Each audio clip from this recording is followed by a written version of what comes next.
Are managers of public or quasi-public housing, often populated by elderly or disabled residents, obligated to notify tenants if someone tests positive? Are managers notified, or does HIPAA prohibit that? There's one more part of the question, but I'll let you start with that.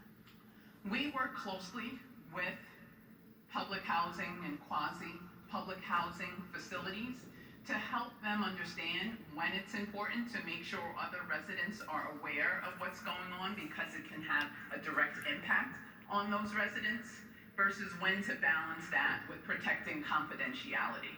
So that guidance comes directly from us to the entities that we're working with, whether in a housing unit or an employment setting or some other type of facility. It's an important balance to take, knowing that when people need to be made aware because it impacts the outcomes for them, then that's when we advise that to occur. And the last part of the question is, what is the Department of Health's role in contact tracing if someone declines to cooperate? Our team is very effective at getting people on board with understanding why the contact tracing steps are needed, how it's going to help us, as I talked about, allowing us to isolate and quarantine people who have been exposed, and getting people to follow. In the rare situations where we have someone that does not want to cooperate with us, we have steps of enforcement that Public Health Authority allows us to be able to activate if we need to.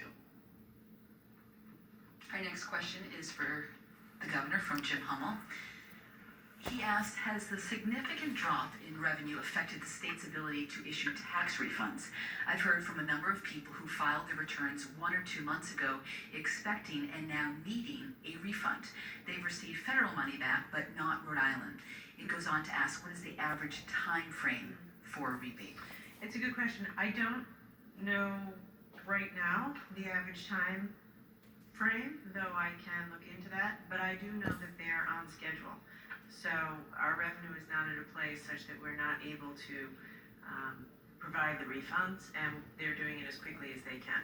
So if you call in after, I'll get you the number of days that it's taking us. But if you're expecting a refund from the state, you're going to get it, and despite the fact that our revenue is down, in no way impairs our ability to pay back your refund. Next question is from Stephen Clampkin. Will you invite public input into the decision-making through these phases of resuming economic and other activities?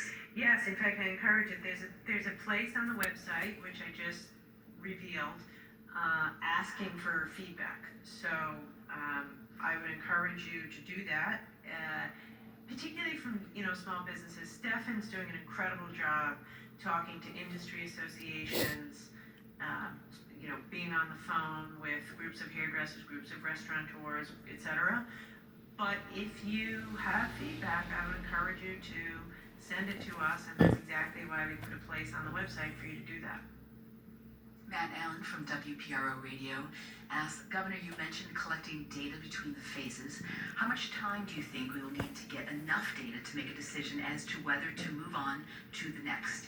In a perfect situation, how much time would this all take? Yeah. So Matt, one of the things that we've been working very hard to build is basically a dashboard which allows us to collect data constantly. So at this point, every single day, we get data around number of hospitalizations, number of tests, number of ventilators being used, number of ICU beds occupied, etc. We can test. We know on a daily basis how many contacts were traced, how long did it take us to complete a case investigation. So I get those on a daily basis from the day before.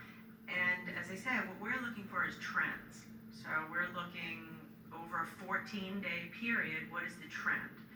And that's as good as anyone's going to get right now, and I feel confident that that's good enough for us to have for data around making decisions, with the big caveat that as things change, we have to change. The good news is, because we've worked so hard over the past month and a half, we have a pretty good handle. Like, we're tracking mobility data. Mobility data is a good leading indicator as to are people following the social distancing rules? If not, you're going to see a spike. At the other end of the spectrum is, of course, hospitalization data, and then there's different benchmarks in between. So we've developed a system to get data on a continuous basis, and I'm sure it's better than most states. It's as good as any state. It gets better every day. And I feel confident. I wouldn't be saying we could go back to work if I didn't think that system was at a good place. Ryan Belmore of What's Up Newport asks, what does domestic travel in and out of Rhode Island look like in each phase?